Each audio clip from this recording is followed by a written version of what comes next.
فوز عمری اللہ ان اللہ بصیر بالعباد ولا حول ولا قوة الا باللہ العلی العظیم حسبنا اللہ ونعم الوکیل نعم المولا ونعم النصیر اعوذ باللہ من الشیطان اللعین الرجیم بسم اللہ الرحمن الرحیم الحمد للہ الذی لا مضاد له فی ملکہ ولا منازع له في أمره ولا شبيه له في عظمته ثم الصلاة والسلام على رسوله الكريم الأمي المكي المدني القرشي الهاشمي أبي القاسم محمد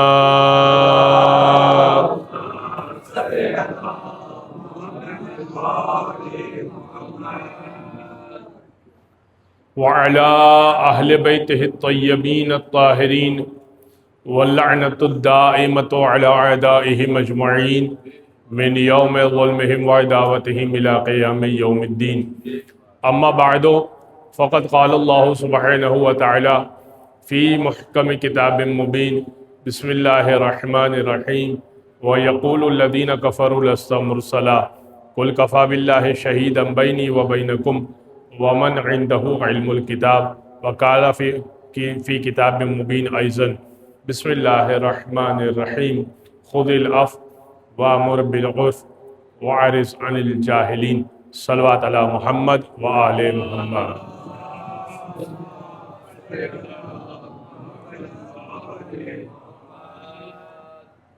اذان محترم، یہ مجلس عزا پروردگار کا شکر ہے کہ اس نے ان مجالس عزا میں ہمیں آنے کی اور ہمیں یہاں پر بلایا پروردگار نے، اہل بیت اطہار نے، اور ہمیں اس فرش عزا کو بچھانے کی توفیق عطا کی. بہت سارے افراد ایسے ہیں جو ان دنوں میں کہ جب نواس رسول کا غم منایا جا رہا ہے، وہ یہ سوچ رہے ہیں کہ ہم سیر سپاٹے کے لیے کہاں پر جائیں.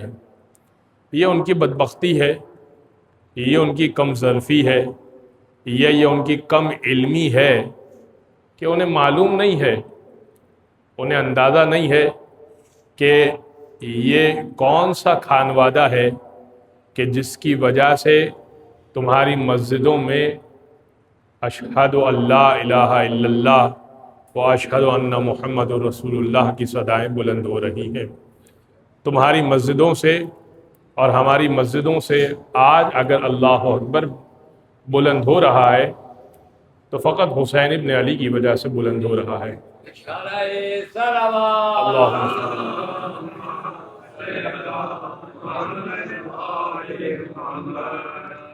اور متواتر حدیث ہے، یعنی تواتر کسے کہتے؟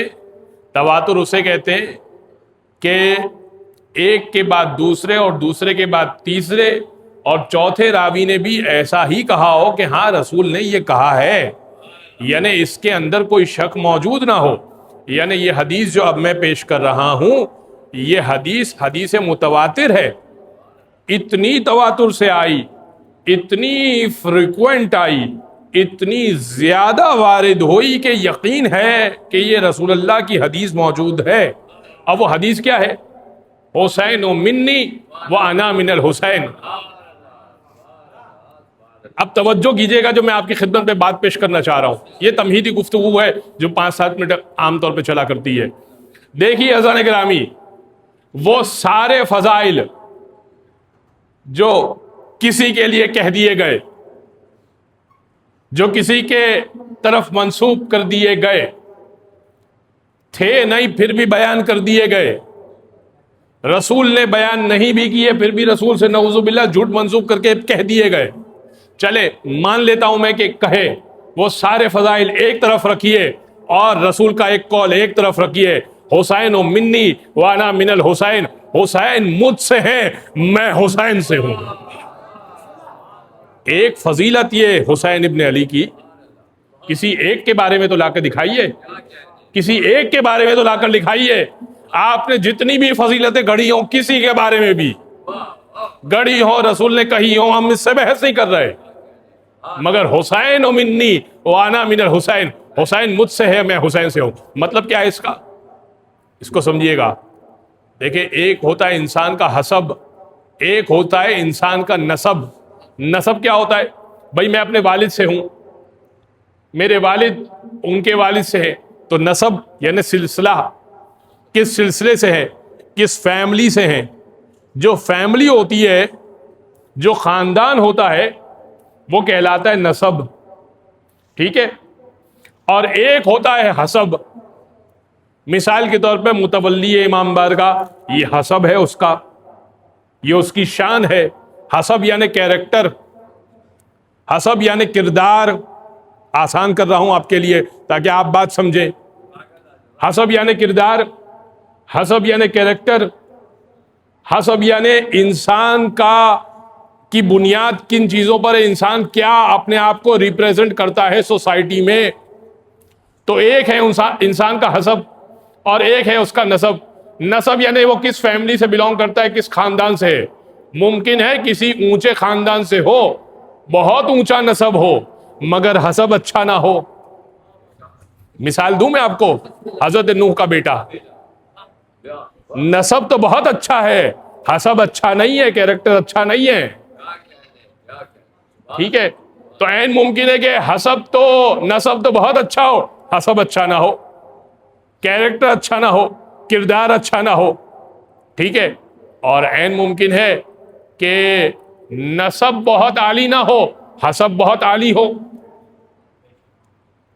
نسب بہت عالی نہ ہو، حسب عالی ہو، یعنی کیا مطلب؟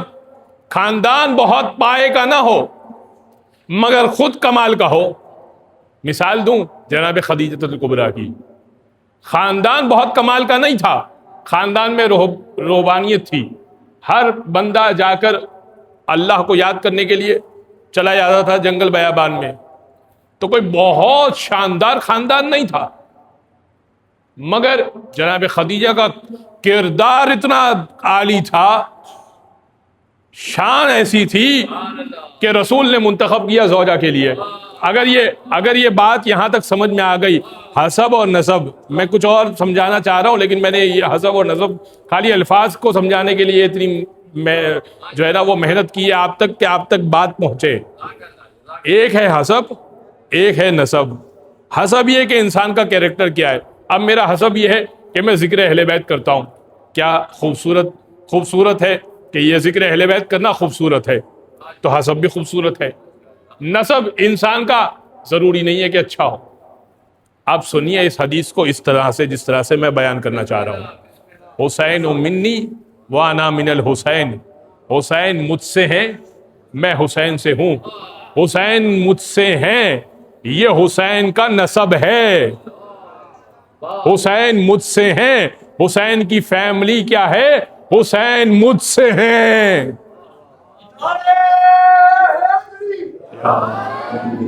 حسین کس خاندان سے ہیں؟ حسین مجھ سے ہیں۔ اور حسین کا خود کا کردار کیا ہے؟ میں حسین سے ہوں۔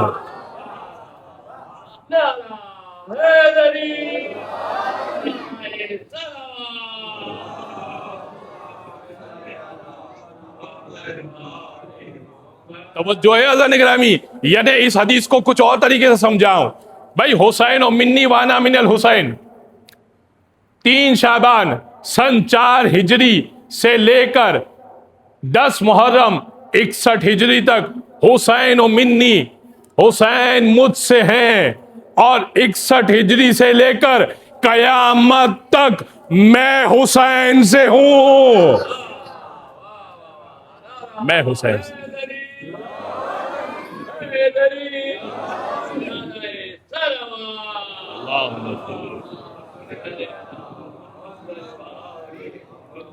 میں حسین سے ہوں، قیامت تک میں حسین سے ہوں۔ تو کوئی ایک فضیلت لے آئیے، کسی کی ایک فضیلت لے کر آئیے جو یہ کہہ دے کہ سرکار نے ہمارے لیے فرمایا تھا، سرکار نے ہمارے بچے کے لیے فرمایا، سرکار نے ہماری بیٹی کے لیے فرمایا۔ کوئی ایسی فضیلت آپ کو نہیں ملے گی.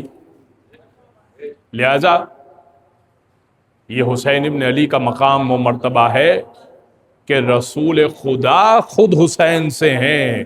کلمہ توحید اگر باقی ہے، کلمہ رسالت اگر باقی ہے، تو حسین کی قربانی کی وجہ سے یہ رسول نے پہلے بیان کر دیا. لہذا ہم فرش عزا بچھاتے ہیں، اس لیے بچھاتے ہیں کہ یہ در حقیقت ہم حق کے زحمت ادا کر رہے ہیں. جو کار رسالت رسول اللہ نے انجام دیا تھا، ہم کچھ اور تو نہیں کر سکتے، مگر ہاں خاندان میں کبھی میت ہو جاتی ہے نا کسی کے، تو اس کے گھر میں انسان تعزیت کے لیے چلا آتا ہے. ایسا ہی ہے نا، کسی خاندان میں میت ہو جاتی ہے تو آپ اگر کوئی کام نہ کر سکیں کم از کم تعزیت کے لیے چلے جاتے ہیں. یہ مسلمان اتنے بھی غیرت مند نہیں ہیں کہ تعزیت کے لیے 10 دن باہر نکل آئیں کہ رسول اللہ کو تعزیت پیش کی جائے. بازار گرامی اس سے زیادہ تمہید پر گفتگو نہیں کروں گا. میرا موضوع ہے علم و اخلاق اہل بیت. دیکھیے، علم ہونا کسی کے اندر یہ اچھا ہے، لیکن یہ بڑا مشکل کام ہے کہ ساتھ میں اخلاق بھی ہو. میں کوئی بات کہہ گیا آپ کی خدمت میں، بھئی بہت بڑا عالم تو بن گیا، اخلاق تو بالکل بھی نہیں ہے، بدتمیز ہے. کوئی بات پوچھے جاتے تو کہتے اتنا سا نہیں معلوم، یہ نہیں پتا. بھئی آپ کے لیے اتنا سا ہے نا، ہمارے لیے تو بہت بڑی چیز ہے. یہ آپ کے لیے اتنا سا ہے، ہمارے لیے تو بہت بڑی چیز ہے. لہذا مولا کائنات کا فرمان ہے، امام نے فرمایا کہ دیکھو، جب بھی تم سوال کرتے ہو، نہج البلاغہ میں جب بھی تم سوال کرتے ہو تو سوال آدھا علم ہوتا ہے. اس لیے کہ اگر علم ہوتا ہے تو انسان کے دماغ میں سوال پیدا ہوتا ہے. اگر آپ کے ذہن میں کوئی سوال پیدا ہو رہا ہے تو آدھے عالم تو آپ بھی ہیں. کیا آپ سوال لے کر چلے گئے عالم کے پاس کہ بھائی آدھی بات تو مجھے پتا چل گئی کہ مجھے نہیں پتا. یہ بھی بہت کمال ہے کہ مجھے نہیں پتا. بہت سارے جہلا ایسے ہیں جن کو یہ بھی نہیں پتا کہ میں جاہل ہوں. بھائی بہت سارے جاہل ایسے ہیں جن کو یہ بھی نہیں پتا کہ ہم جاہل ہیں. اللہ نے آپ کو یہ تو آپ کے اوپر یہ توفیق تو پیش کر دی کہ آپ کو یہ معلوم ہو گیا کہ بھائی یہ بات مجھے نہیں معلوم، میں جا کے معلوم کر لوں. تو میں آپ کی خدمت میں عرض کر رہا ہوں، توجہ جانب رکھیے گا، بار کو چھوڑ دیجئے، توجہ جانب رکھیے. دیکھیے، علم ہونا تو کمال ہے، ساتھ میں اخلاق ہونا یہ بہت مشکل کام ہے. اہل بیت فقط عالم نہیں تھے، صاحب خلق عظیم بھی تھے. یعنی کیا مطلب؟ ہر چیز معلوم ہوتے ہوئے، یعنی میں کس انٹینسٹی کے ساتھ یہ بات بیان کرنا چاہتا ہوں، کاش میری بات پتہ چل سکے.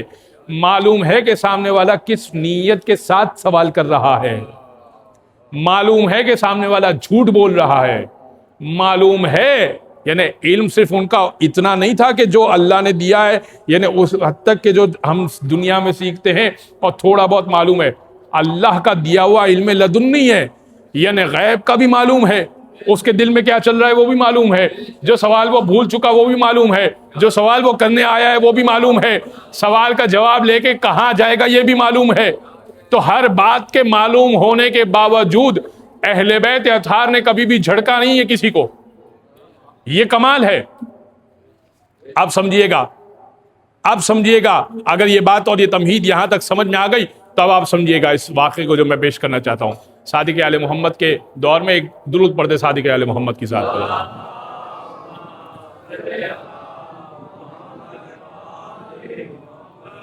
حج کا زمانہ تھا. اللہ سب کو جو حج نہیں کر چکے، اور اللہ مجھے بھی اس سال ہر سال بار بار حج نصیب فرمائے. اس فرش عزا کے صدقے میں حج پر جائیے، آپ کو اندازہ ہو اگر آپ کے پاس استطاعت ہے. وَلِلَّهِ عَلَى النَّاسِ حِجُّ الْبَيْتِ مَنِ اسْتَطَاعَ إِلَيْهِ سَبِيلًا. جس کے پاس استطاعت آ جائے تو حج اس پر واجب ہوتا ہے. اللہ کی راہ میں حج واجب. استطاعت کتنی ہے؟ 11.5-12 لاکھ روپے کا حج ہو رہا ہے گورنمنٹ کا. اگر استطاعت آ چکی ہے، حج کر آئیے، اللہ کے گھر کو دیکھ آئیے، ارکان حج کو بجا لائیے. اس لیے کہ رسول اسلام کی حدیث ہے، اگر کوئی شخص استطاعت کے باوجود حج انجام نہیں دیتا، مجھے اس سے فرق نہیں پڑتا کہ وہ یہودی مرے یا نصرانی مرے، وہ میرے کلمے پر نہیں مرتا. تو یہ دیکھیں، زیارت امام حسین کی فضیلت اپنی جگہ پر، مگر استطاعت آ گئی 11.5 لاکھ 12 لاکھ جتنے کا بھی حج ہو رہا ہے گورنمنٹ کا، اتنی استطاعت آ گئی ہے آپ کے پاس، حج آپ پر فرض ہو گیا ہے. ٹھیک ہے، اس کی اور بہت ساری شرائطیں، ظاہر ہے کہ ہم کوئی فقہ کا درس نہیں لے کر بیٹھے ہوئے، لیکن میں نے ایک موٹی سی بات بیان کر دی آپ کی خدمت میں. استطاعت ہے، مالی استطاعت ہے، بدنی استطاعت ہے، پیچھے چھوڑ کر بھی کچھ جا سکتے ہیں، اتنی طاقت ہے، حج کر کے آئیے. حج واجب ہو چکا آپ پر.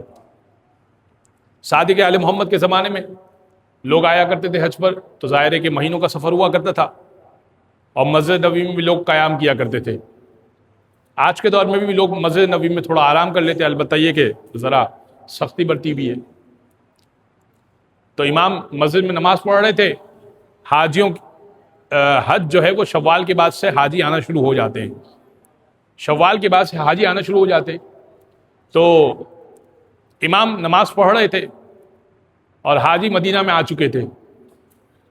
تو ایک حاجی 1000 درہم کی تھیلی، 1000 درہم ایک بہت بڑی رقم ہوتی ہے. جیسے آپ زیارتوں پہ جاتے ہیں تو آپ اپنے ساتھ $200-300 ساتھ لے کے جاتے ہیں، یا کسی سفر پہ جاتے ہیں تو آپ نے ساتھ میں کچھ زیادہ سفر لے کے جاتے ہیں. حیدرآباد تک بھی اگر جاتے ہیں تو 5000 کا ایک نوٹ اضافی رکھ کے جاتے ہیں کہ کیا پتہ ضرورت پڑ جائے کچھ، تو انسان کچھ نہ کچھ پیسے لے کے جاتا ہے. حج پہ جاتے ہیں انسان زیادہ لے کے جاتا ہے، اللہ نہ کرے سواری بھی رک جائے، اللہ نہ کرے پانی خریدنا پڑ جائے. اس زمانے کے مسئلے بہت زیادہ مختلف ہوتے تھے. اس زمانے میں کیا ہوتا ہے، بکنگ کینسل نہ ہو جائے ہوٹل کی، مختلف کے مسائل ہیں. 1000 درہم کی تھیلی لے کے مدینہ میں آیا تھا. 1000 درہم بہت بڑی رقم ہے. اچھا ظاہر ہے کہ وہ جب 1000 درہم لے کر آیا تھا تو لے کے پھرتا تھا. جب لے کے پھرتا تھا، اب مسجد نبوی میں آیا، وہ مسجد نبوی میں سب سو رہے تھے. ایک امام نماز پڑھ رہے تھے دور، ایک وہ نماز پڑھ رہا تھا. جب اس کی نماز ختم ہوئی تو اس نے دائیں بائیں دیکھا تو تھیلی موجود نہیں تھی. تو بڑا پریشان ہوا. کچھ دیر تو دیکھا تو باقی افراد تو سب سوئے ہوئے تھے. تو سیدھا امام کے پاس گیا. اب نہیں جانتا کہ یہ امام ہے یا خانوادہ رسالت ہے، نہیں معلوم نہیں ہے. سوشل میڈیا کا دور تو ہے نہیں کہ بھائی جس کا کلمہ پڑھتے ہیں وہ دکھتا کیسے ہے معلوم ہو جائے. بس کلمہ پڑھتے ہیں، معلوم نہیں دکھتا کیسا ہے. اور جا کے فوراً گریبان پکڑ لیا، کہا تو نے میرے 1000 درہم چرائے. امام نے کہا غلط فہمی ہوئی ہوگی، مسجد نبوی ہے، یہ مسجد نبوی ہے. اس نے اصرار کیا. امام نے کہا کہ میرا گھر یہاں پاس میں ہے، محلہ بنی ہاشم میں امام رہتے تھے. امام نے فرمایا میرا گھر یہاں پاس میں ہے، آؤ چلو میں تمہیں تمہاری رقم دیتا ہوں. امام نے اس کو گن کے 1000 درہم دے دیے. اب وہ 1000 درہم لے کر خوشی خوشی چلا گیا کہ بھائی رقم مل گئی، جس نے چرائی تھی اس نے وہ مجھے واپس کر دی. اب وہ جب چلائے تو جیسے ہی اپنے گھر پہنچا، یعنی وہ جو جس جگہ وہ ٹھہرا ہوا تھا، مسافر تھا، سرائے میں رکا ہوا تھا، تھیلی وہاں موجود تھی. نماز پڑھنے تو وہ آیا تھا، تھیلی وہیں چھوڑ کر آیا تھا، تھیلی لے کر آیا نہیں تھا. تو اب اس کو احساس ہوا کہ یہ تو مجھ سے بڑی بھول ہو گئی، یہ تو مجھ سے بڑی بھول ہو گئی کہ میں نے خامخواہ ایک مسافر کے اوپر الزام لگا دیا. اچھا وہ یہ سمجھ رہا تھا کہ یہ بھی ایک مسافر ہی ہوگا، حج کرنے آیا ہوگا، اور زبردستی میں نے اس کے اوپر الزام لگا دیا اور اس نے مجھے 1000 درہم دے بھی دیے. بڑا بھلا مسافر معلوم ہوتا ہے. اب میری تھیلی تو مجھے مل گئی 1000 درہم. دوبارہ چلا. میں عرض کیا کر رہا ہوں آپ کی خدمت میں، علم بھی ہو اور اخلاق بھی ہو. علم ہے امام کو، علم ہے امام کو کہ غلط ہے، مگر صادق اہل محمد نے اس کو جھٹلایا نہیں ہے. اب وہ ڈھونڈتا ڈھونڈتا وہی مسجد میں پہنچا تو اسی مصلی پر امام کو پایا. امام نہیں نماز اتنی جلدی ختم کرتے جتنی جلدی ہماری ختم ہو جاتی ہے. امام کی نماز ابھی چل رہی ہے، تو امام کی نماز ابھی چل رہی ہے، نماز تمام. اس نے کچھ دیر توقف کیا. جیسے نماز تمام ہوئی تو اس نے کہا کہ تو بھی مسافر ہے تو میں بھی مسافر ہوں، اور مجھے میری 1000 درہم کی تھیلی مل گئی ہے، میں بڑا شرمندہ ہوں، معذرت خواہ ہوں، اور یہ تیرے 1000 درہم واپس. امام نے فرمایا کہ اول تو کہ میں مسافر نہیں ہوں، یہاں مقیم ہوں، میری رہائش گاہ مدینہ میں ہے، اور دیکھ جو ہم دے دیتے ہیں نا وہ واپس نہیں لیتے، جو ہم دے دیتے ہیں وہ واپس نہیں لیتے۔ اب اس کے وہم میں بھی نہیں تھا کہ 1000 درہم کوئی چھوڑ دے گا۔ 1000 درہم یوں سمجھیے کہ 1 لاکھ روپے، 1 لاکھ روپے کون چھوڑتا ہے اس زمانے میں؟ اور غلطی سے کوئی آپ کے گلے پڑ جائے اور آپ سے نکلوا بھی لے اور پھر واپسی معذرت کرنے دے تو آپ کہیں نہیں چلو کوئی بات نہیں رکھ لو۔ اتنا کس کا ظرف ہے سوائے آل محمد کے؟ اور امام یہ کہہ رہے ہیں کہ ہم جو دے دیتے ہیں وہ واپس نہیں لیتے۔ بڑا تعجب ہوا اس کو، اس نے مدینہ میں نکل کے معلوم کیا کہ یہ کون ہے جو اتنا سخی ہے، اور جب میں نے توبہ کر کے شرمندہ ہو کے دینا چاہا تو کہہ رہا ہے دے دیتے تو واپس نہیں لیتے، اتنا پیسے والا ہے۔ کہ معاملہ مال کا نہیں ہے، کہ یہ آل محمد ہے۔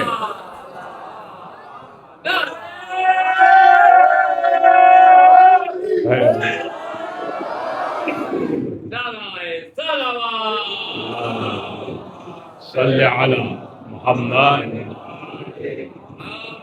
یہ اخلاق اہل بیت سمجھ میں آ رہا ہے؟ امام جانتے ہیں، علم سے جانتے ہیں کہ یہ جھوٹ، اس کو غلط فہمی ہوئی ہے، جھوٹ نہیں بول رہا، غلط فہمی ہوئی ہے۔ اس کو ٹوکا نہیں، اس کو روکا نہیں، اس کو تنبیہ نہیں کی، متنبہ نہیں کیا، اس کو یہ نہیں بولا جا تیرے گھر میں یا جہاں سرائے میں ٹھہرا ہوا ہے ذرا وہاں دیکھ لے، اگر نہیں ملے پھر میرے پاس آ جانا۔ بھائی کہہ سکتے تھے، 1000 درہم تو امام کے بچ جاتے۔ علم سے تو جانتے ہیں مگر کمال امامت تو یہی ہے۔ ایک اور واقعہ سنیے گا، ہم میں سے ہر ایک کو کوشش ہوتی ہے، مولانا صاحب سے یہ پوچھتے ہیں کوئی ایسی تسبیح بیان کر دیجئے، کوئی اسم اعظم بیان کر دیجئے، بس یوں پڑھیں اور یوں کام ہو جائے، یوں پڑھیں اور یوں کام ہو جائے، یوں پڑھیں اور یوں کام ہو جائے۔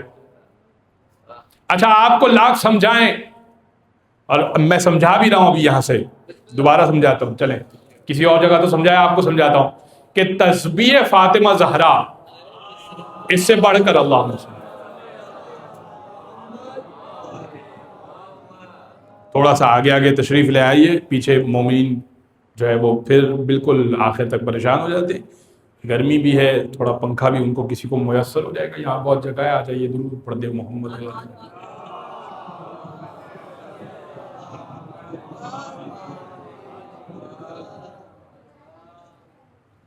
تو اب میں عرض کر رہا ہوں آپ کی خدمت میں، اب بات کیا عرض کر رہا ہوں کہ تسبیح سیدہ کی جو تسبیح ہے نا، تسبیح اکثیر ہے۔ یعنی چھٹے امام سے پوچھا کہ مولا کوئی وظیفہ، کوئی بات، کوئی نماز کے بعد پڑھنے کی تعقیبات جو فوراً پڑھیں اور فوراً مسئلہ حل ہو، یہی پوچھتے ہیں نا آپ بھی، فوراً پڑھیں اور فوراً مسئلہ حل ہو، فوراً پڑھیں اور فوراً مسئلہ حل ہو، تو مولا آپ بیان کریں۔ امام نے کہا کہ ہمارے جد نے تسبیح سیدہ بیان تو کر دی ہے، تو اس نے کہا کہ وہ تو میں پڑھتا ہی ہوں چونکہ ہر مومن پڑھ رہا ہے۔ امام نے فرمایا تو اس سے بڑھ کر اگر کوئی اور چیز ہوتی تو رسول سیدہ کو وہ تعلیم دیتے ہیں۔ رسول کا نہ تعلیم دینا بتا رہا ہے کہ اس سے بڑھ کر کوئی اور چیز ہے نہیں، لہذا نماز کے بعد فوراً اسے پڑھ لیا کرو اور بغیر پیر بدلے پڑھا کرو، اور جیسے ہی پڑھ لو تو جو دعا مانگو اللہ تمہاری دعا قبول کرے گا۔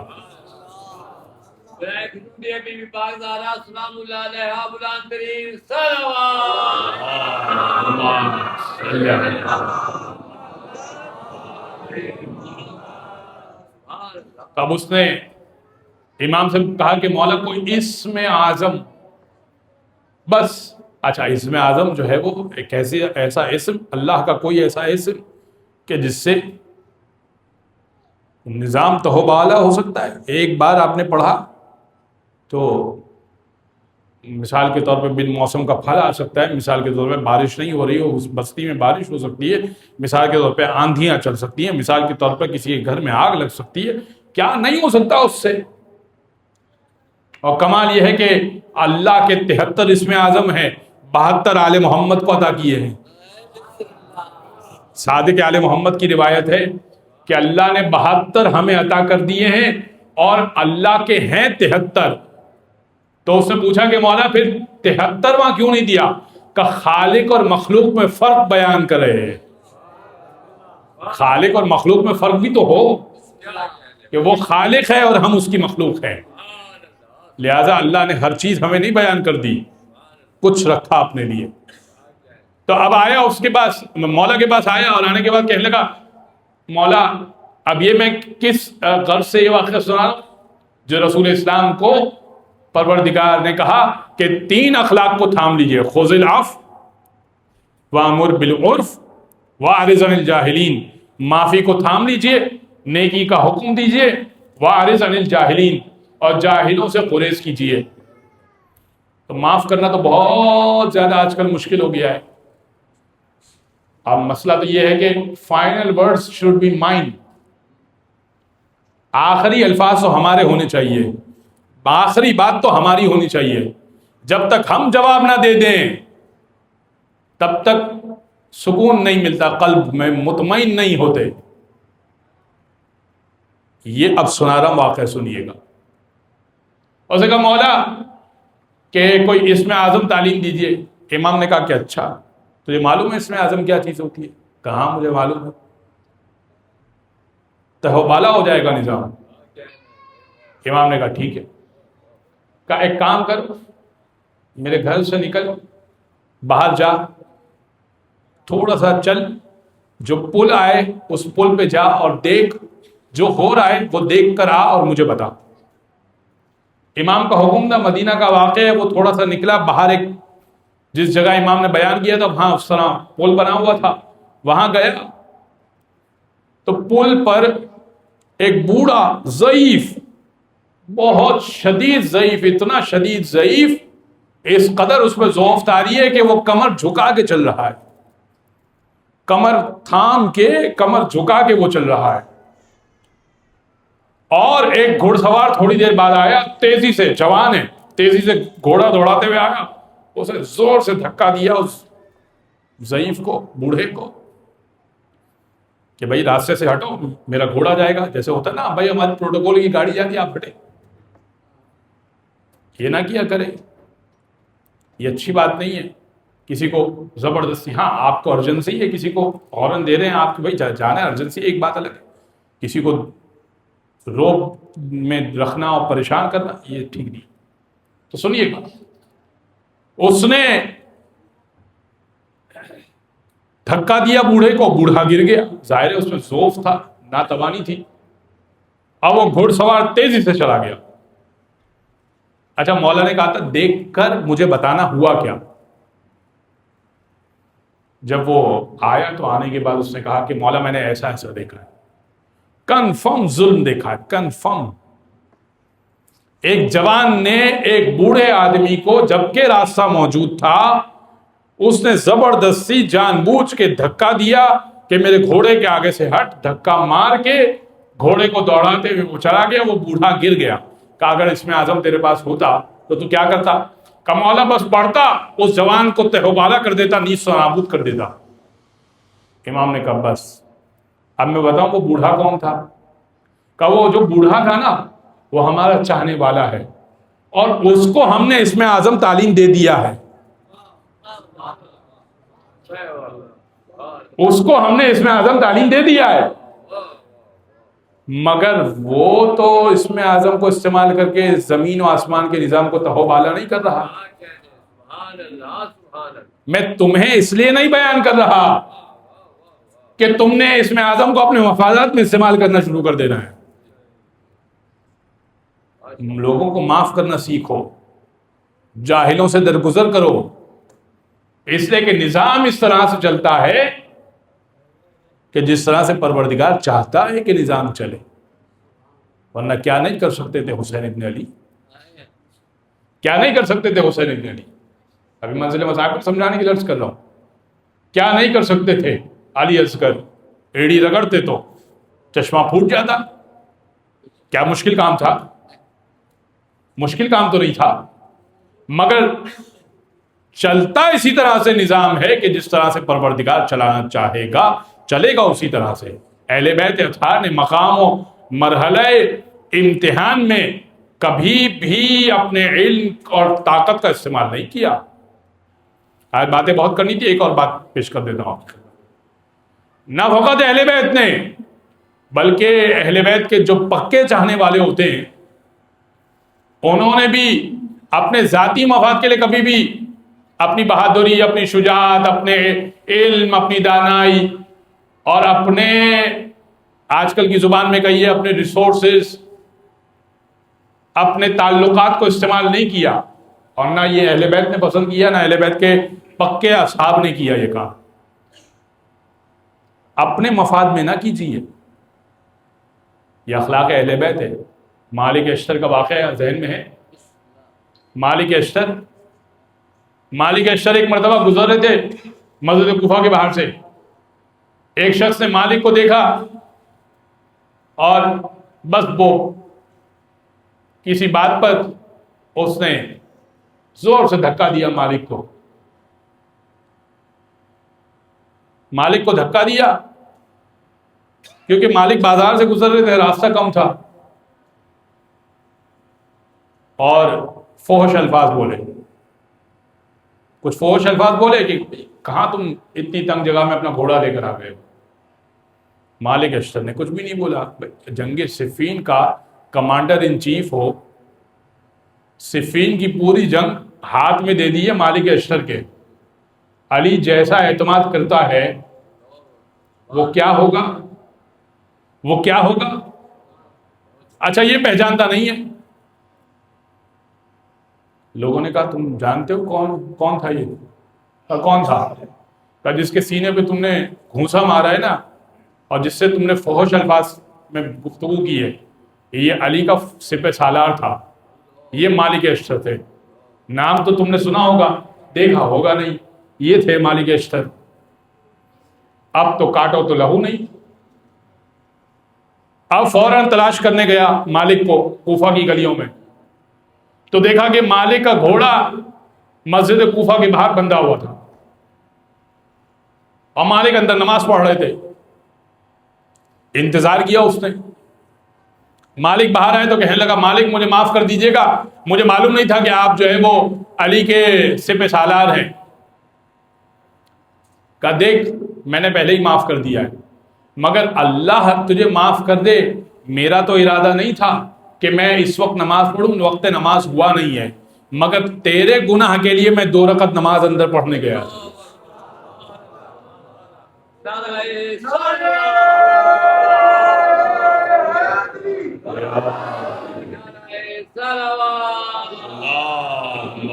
صلی علی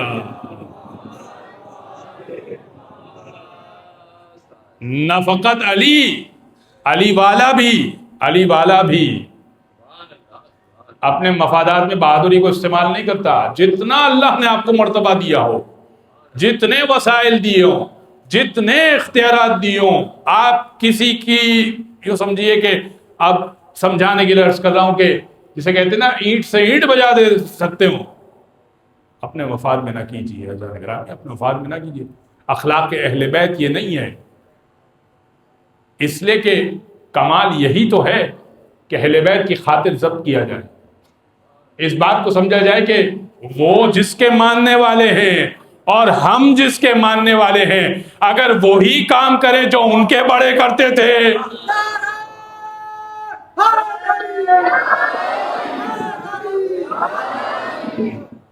وہی کام کرے جو ان کے بڑے کرتے تھے. ہاتھ میں کوڑا لیے ہوتا تھا، ہر وقت کوڑا ہوتا تھا، ہر وقت کوڑا ہوتا تھا. مشہور ہے نا کوڑا تو ان کا. علی نے اپنے دور خلافت میں سوائے یقینی زنا یا یقینی شراب کے حد کبھی جاری نہیں کی. لہذا علی کا ماننے والا بھی یہ کام نہ کرے. اخلاق اہل بیت، مجھے اور بہت ساری باتیں انشاءاللہ اسی عشرے کے دوران کرنی ہے، لہذا اخلاق اہل بیت کو تھام کے رکھیے. جو اہل بیت اطہار کا طریقہ ہے اس طریقے کو تھام کے رکھیے. خوض العفو، آج کی بات، کل انشاءاللہ ایک نئی بات پیش کروں گا. اخلاق اہل بیت میں خوض العفو، معافی کو تھامیے، معاف کیجیے، درگزر کیجیے. اور خاص فرش ازا کیا پیغام ہے اس آخری بات کر کے میں منزل مصائب پہ ہوں. خاص فرش ازا انہوں نے مجلس میں بلایا, نہیں جائیں گے. کیوں؟ اس لیے نہیں بلائیں گے, جائیں گے کاروباری کچھ چپکلش چل رہی ہے, کچھ مسئلے مسائل چل رہے ہیں, پلاٹ کے مسئلے مسائل چل رہے ہیں, رشتہ داروں میں آپس میں مسئلے مسائل چل رہے ہیں. بلایا کس کے نام پر ہے؟ حسین کے نام پر. چھوڑیے ابھی ان باتوں کو, حسین اور علی کے نام پر بلایا ہے, اہل بیت اطہار کے نام پر بلایا ہے. چھوڑ دیجئے. آپ کا کاروباری مسئلہ ہوگا وہ آفس میں حل کیجئے گا. آپ کا زمین کا مسئلہ ہوگا, جب زمین کے کاغذات لے کے بیٹھیں گے تب حل کر دیجئے گا.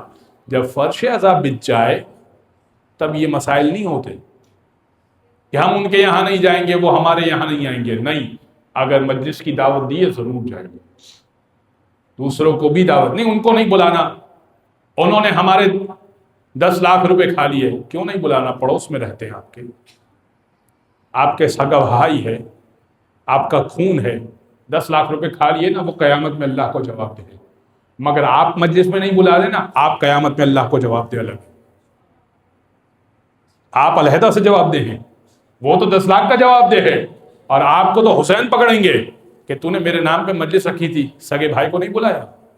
جواب میں آپ کہہ دیجئے گا 10 لاکھ روپے کھا لیے تھے, اور امام نے کہ دے دیا کہ 10 لاکھ روپے کے عوض سے تجھے یہ گھر مل رہا ہے, یہ محل مل رہا ہے. بتا حسین کی مجلس میں کیوں نہیں بلایا؟ تو کیا جواب ہے آپ کے پاس یا میرے پاس؟ بس اذان گرامی, اس سے زیادہ زحمت سماعت نہیں دی. جب آپ کو اندازہ ہے اور تاریخ میں یہ بات رقم ہے, اور یہ آپ سنتے بھی آئے ہیں کہ یزیدی فوج 30,000 کم از کم رپورٹ ہوئی ہے, 30,000 کم از کم. مقابلے میں کتنے ہیں؟ 72. اچھا 30,000 ایک ساتھ تو نہیں آ گئے تھے. کل میں نے عرض کیا تھا کہ پہلا لشکر جو آیا تھا وہ 1000 کا آیا تھا, حضرت حر لے کر آئے تھے, اور وہیں سے امام حسین کے خیموں کو ہٹوا دیا پانی بند کرنے کے لیے. اور اس کے بعد بڑھتے گئے بڑھتے گئے بڑھتے گئے بڑھتے گئے بڑھتے گئے. ان کو معلوم تھا کہ حسین اور عباس جب تک موجود ہے نا, تو ہم جتنے بھی ہوں تعداد میں کم ہیں. تو جیسے ہی ان کے لشکر میں اضافہ ہوتا تھا تو تکبیر کی صدا بلند ہوتی تھی, اللہ اکبر. اور جناب زینب کہتی تھی, حسین یہ تکبیر کی آواز کیسے آئی؟ امام حسین کہتے تھے ہمارے قاتلوں میں اضافہ ہو گیا, ہمارے قاتلوں میں مزید 500 کا اضافہ, مزید 1000 کا اضافہ ہو گیا, مزید 2000 کا لشکر آیا ہے ہمارے قاتلین میں. اتنا مشکل کام ہے. جناب زینب یہ پوچھ رہی ہیں اللہ اکبر کی آواز کیوں بلند ہوئی؟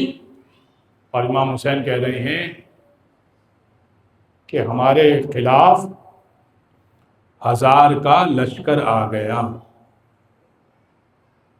ایک دن جناب زینب کہنے لگی تو حسین ایسا کوئی نہیں ہے کہ ہمارے یہاں بھی تکبیر کہی جائے, کوئی تو آپ کی طرف بھی آئے نا کہ ہمارے لشکر میں بھی تکبیر کی صدا بلند ہو. امام کو یاد آیا بچپن کا دوست حبیب, اللہ آپ کو اور مجھے انہی ایام عظام زیارت امام حسین نصیب کرے.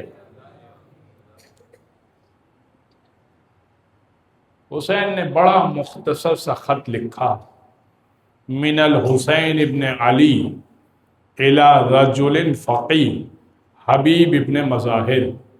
یہ خط ہے حسین کی طرف سے ایک رجل فقیہ کو, ایک ایسے مرد کو جو دین کو سمجھتا ہے, رجل فقیہ. اچھا یہ خط امام حسین کے ساتھ جو حضرت حبیب کی زری الگ سے موجود ہے, یہ خط وہاں پر لکھا ہوا ہے, زری کے اوپر جو چادر پہنائی گئی ہے, جو اس کے اوپر کور ہے, اس کے اوپر یہ خط لکھا ہوا ہے. خط زیادہ طویل نہیں ہے, اس لیے کہ امام کے پاس طویل گفتگو کرنے کا وقت نہیں ہے, اور امام جانتے ہیں کہ دوست اگر وفادار ہونا تو 2 باتوں کو سمجھ جاتا ہے. دو جملوں میں دو اس بات کو سمجھ جاتا ہے۔ امام نے خط لکھا، یہ خط حسین کی طرف سے رجل فقی حبیب کی طرف ہے، انت تعلم قرابتنا من رسول اللہ، حبیب آپ تو جانتے ہیں کہ ہماری کیا رشتہ داری ہے رسول اللہ سے، فلا تبخل بنا بنفسک، ہمارے معاملے میں بخل اور کنجوسی سے کام مت لیجئے گا، یجازی کا جدی رسول اللہ، آپ کو میرے جد رسول اللہ اجر عطا کریں گے۔ بس خط ختم ہو گیا۔ اس خط میں کہیں لکھا ہے کہ میں پیاسا ہوں، میں کربلا میں ہوں، میں پریشان ہوں؟ کیا لکھا ہے؟ آپ جانتے ہیں کہ میری رسول سے کیا نسبت ہے؟ اپنے معاملے میں کنجوسی سے کام مت لینا، اجر رسول خدا دیں گے۔ پہلا جملہ ہی بتا رہا ہے کہ حسین کسی پریشانی میں ہیں اور جان کی ضرورت ہے، بخل سے کام مت لینا، اجر رسول اللہ دیں گے، مطلب ایسی جان جائے گی کہ شہادت ہونی ہے یقینی۔ اب یہ حبیب کو اندازہ لگانا ہے کہ حسین کہاں ہیں اور کس طرح سے ہے۔ خط لکھا ہے 7 محرم کو، اور 8 محرم تک وہ خط کوفہ پہنچ گیا۔ دوپہر کے وقت خط پہنچا ہے، اور جب حبیب کھانا تناول کر رہے ہیں، جیسے ہی دق الباب ہوا تو حضرت حبیب نے کہا من فی الباب، دروازے پر کون؟ کہا انا برید الحسین، میں حسین کا قاصد ہوں۔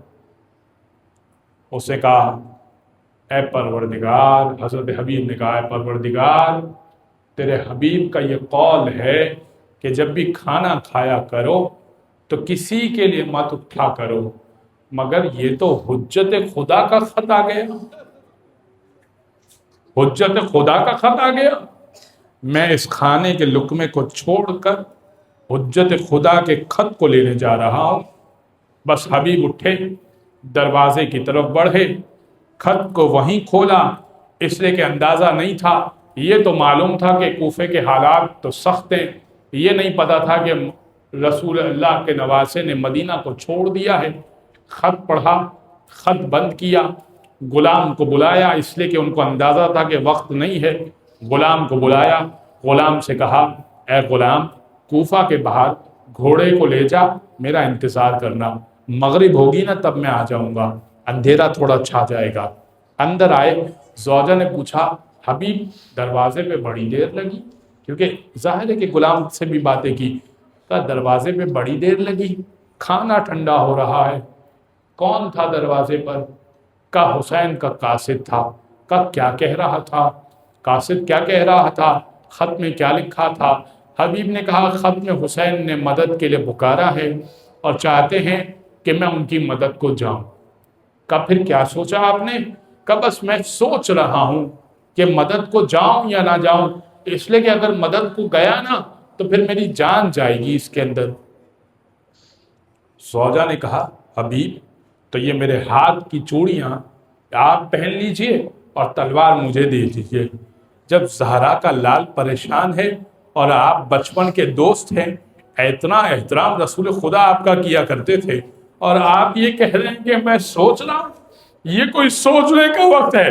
کہا اے کنیز خدا، میں بس فقط تیرا امتحان لے رہا تھا، بس اب میں چلتا ہوں، انشاءاللہ قیامت کے دن ملاقات ہوگی رسول خدا کے سامنے۔ بس حبیب چلے، راستے میں مسلم ابن اسجہ ملے، مسلم ابن اسجہ کہنے لگے حبیب بڑی تیزی میں ہو، کہاں جا رہے ہو؟ کہا تمہیں نہیں معلوم حسین ابن علی نرغہ آدھا میں گھر گئے ہیں، حسین نے مجھے خط لکھا ہے۔ کہا اچھا، کہا بس میں بھی چلتا ہوں۔ اب مسلم ابن اسجہ کو بھی لیا، بس حبیب اور مسلم ابن اسجہ پیدل پیدل پیدل پیدل چلتے چلتے کوفہ کے باہر پہنچے۔ تاخیر ہو گئی نا، اس لیے کہ زوجہ سے بھی بات کی، مسلم ابن اسجہ کو بھی ساتھ لیا۔ غلام کے پاس جب پہنچے نا، دور سے دیکھا غلام گھوڑوں کے کندھے میں باہیں ڈال کے، گلے میں باہیں ڈال کے کہہ رہا تھا دیکھ میرا آقا نہ آیا نا تو میں تجھ پر سوار ہو کے حسین کی مدد کو چلے جاؤں گا۔ حسین بڑا تنہا ہے، حسین بڑا پریشان لگ رہا ہے۔ ایک مرتبہ حبیب نے کہا اے غلام، میں نے تجھے آزاد کیا۔ غلام میں نے کہا آقا یہ کون سا وقت ہے آزاد کرنے کا؟ اس وقت تو مجھے غلامی میں یقین رکھیے، میں بھی حسین پر قربان ہوں گا۔ بس تینوں، کبھی کوئی باری بدلتا تھا، کبھی کوئی سوار ہوتا تھا، کبھی کوئی پیدل، باری باری تھوڑا تھوڑا کرتے کرتے 9 محرم کی صبح تک یہ لوگ پہنچ گئے، کسی طرح کربلا پہنچ گئے۔ جیسے ہی پہنچے نا، لکھا تو خط حبیب کو تھا مگر حبیب کا غلام بھی آیا، مسلم ابن اوسجہ بھی آ گئے۔ ایک مرتبہ دور سے دیکھا حبیب کو آتا ہوا، حضرت عباس نے کہا اللہ اکبر، امام حسین نے کہا اللہ اکبر، بی بی سیدہ نے، بی بی ثانیہ زہرا نے کہا حسین آپ نے تکبیر بلند کی، کوئی آیا ہے ہماری طرف، کوئی مدد کرنے کو آیا ہے؟ کہا میرا بچپن کا دوست حبیب آیا، حبیب کو گلے سے لگایا، دونوں دوست بغل گیر ہوئے۔ کہا دوست تم بڑے وقت پر آ گئے، کل جنگ کی تیاری ہے، میرے خانوادے پر بڑی مصیبت ہے۔ بس جیسے ہی زینب کبریٰ نے سنا نا، جناب زینب نے کہا اے حسین، آخری جملہ، آپ کی آنکھوں میں آنسو آ گئے، مجلس تمام ہو گئی۔ جناب زینب نے کہا اے حبیب کو میرا سلام پہنچائیے گا۔ جیسے ہی امام حسین نے کہا نا حبیب شہزادی آپ کو سلام پہنچا رہی ہے، حبیب نے زمین سے ایک مٹھی خاک اٹھائی، اپنے سر پہ ڈالی اور سر کو پیٹا اور کہنے لگے ہائے کیا وقت آ گیا حسین ابن علی پر، شہزادیاں غلام زادوں کو سلام پہنچاتی ہے۔ الا ولعنت اللہ علی القوم الظالمین سيعلم الذين ظلموا أي منقلب ينقلبون۔ ماتم حسین۔